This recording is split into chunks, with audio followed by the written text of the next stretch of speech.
டாஸ்மாக் மதுக்கடைகளை மூட வேண்டும் என்பதே தமிழகத்தில் உள்ள பெரும்பாலானோரின் கருத்தாக உள்ளது. டாஸ்மாக் தொடர்பாக மக்களின் கருத்துக்களை தற்போது பார்க்கலாம்.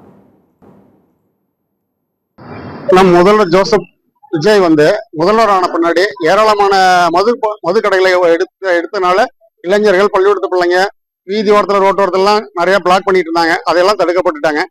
இதை இன்னும் சில கடைகள் எடுத்தாக்க இன்னும் மக்கள் மகிழ்ச்சியா இருப்பாங்க.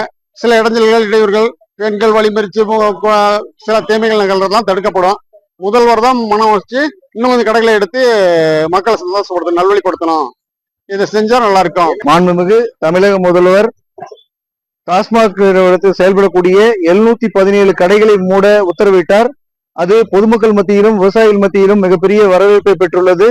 இருந்தாலும் ஆங்காங்கே இந்த மது பிரியர்கள் என்று சொல்லக்கூடிய மது அருந்துபவர்கள் மதுவை வாங்கி ஆங்காங்கே அமர்ந்து மது அருந்துவதால் சாலையில் செல்லக்கூடிய பொதுமக்களுக்கும் விவசாயிகளுக்கும் மிகப்பெரிய இடைஞ்சலை ஏற்படுத்துகிறார்கள்.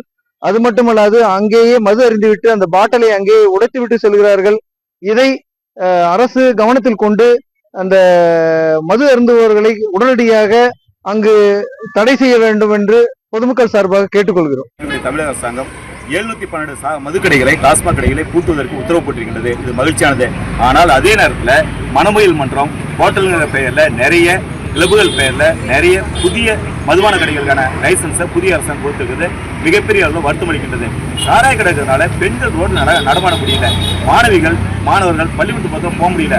சாராய கடைகள் இருக்கு. பட்டரோடு பகுதியில் டாஸ்மாக் கடைகள் இன்னும் மூடப்படாமல் இருக்கு. பேருந்து நிலையம் பக்கத்தில் கூடிய கடையில் ஒரு கடை தான் மூடியிருக்காங்க. மீதக்கூடிய கடைகள் மூடப்படாமல் இருக்கு. உடனே தமிழக அரசாங்கம் பள்ளிகள், கல்லூரிகள், பேருந்து நிறுத்தங்கள், இந்த மாதிரி மக்கள் அதிகமாக நடமாடக்கூடிய பகுதிகளில், பொதுமக்கள் பயன்பாட்டுக்கூடிய பகுதிகளில் இருக்கக்கூடிய மதுக்கடைகளை மூட வேண்டும். மதுக்கடைகளுக்கான விற்பனை நேரத்தை குறைக்க வேண்டும். பூரண மதுவிலக்கு நோக்கி தமிழக அரசாங்கம் போச்சுன்னா தமிழ்நாடு உருப்படும். இல்லைன்னா மது நோயாளிகள் அதிகமாகி, இளம் விதவைகள் அதிகமாகி தமிழ்நாடு இளம் விதவைகள் கொண்ட மது நோயாளிகள் கொண்ட நாடா மாறிப்போம். புதியதாக பொறுப்பேற்றுள்ள அரசாங்கம் மதுக்கடைகளை மூடுவதற்கு சுமார் 700 மதுக்கடைகளை மூடுவதற்கு உத்தரவிட்டுள்ளது. அதனை பொதுமக்கள் வரவேற்கிறோம். அதே நேரத்திலே போதை மீட்பு மையங்கள், மது நோயாளிகள் அதிகமாக சுற்றித் திரிவதை நம்மால் பார்க்க முடிகிறது. எந்த அளவிற்கு மதுக்கடைகளை மூடுகிறோமோ அதே அளவிற்கு குறைந்தபட்சம் தாலுகாவிற்கு ஒரு போதை மீட்பு மையத்தை, குடிப்பழக்கத்திலிருந்து அந்த குடி நோயாளிகளை மீட்பதற்கான அந்த மையத்தினை உருவாக்க வேண்டும் என பொதுமக்கள் சார்பிலே கேட்டுக்கொள்கிறோம். அதே நேரத்திலே புதிய பெயரிலே மணமகிழ் மன்றம், ஹோட்டல்கள் என்ற பெயரிலே முன்பெல்லாம் பார்களிலே சாராயம் விற்பதற்கு அனுமதி கிடையாது. அங்கே வருபவர்கள் மட்டும்தான் குடிக்கக்கூடிய அனுமதி இருந்தது. ஆனால் தற்போது செயல்படக்கூடிய அந்த தனியார் பார்களிலே விற்பனை நடைபெறுவதாக நமக்கு தெரிய வருகிறது.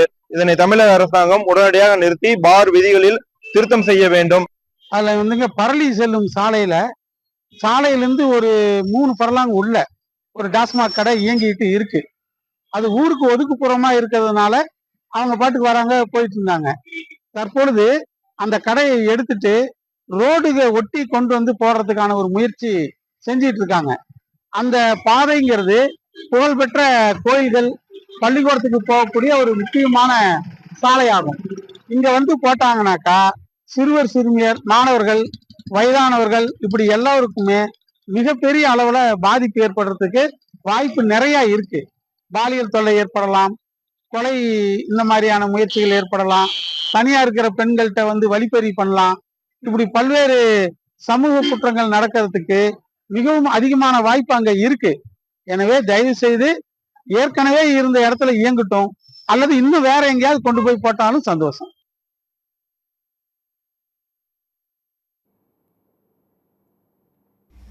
நம்ம ஊரில் பார்த்தீங்கன்னா 3 ரோட்டில், அதாவது கூட்டு ரோட்டில் பஸ் ஸ்டாப் பக்கம் காமராஜர் சிலைக்கு அருகாமையிலே இந்த ஒயின் ஷாப் இப்போ நீண்ட காலமாக செயல்பட்டு இருக்குது.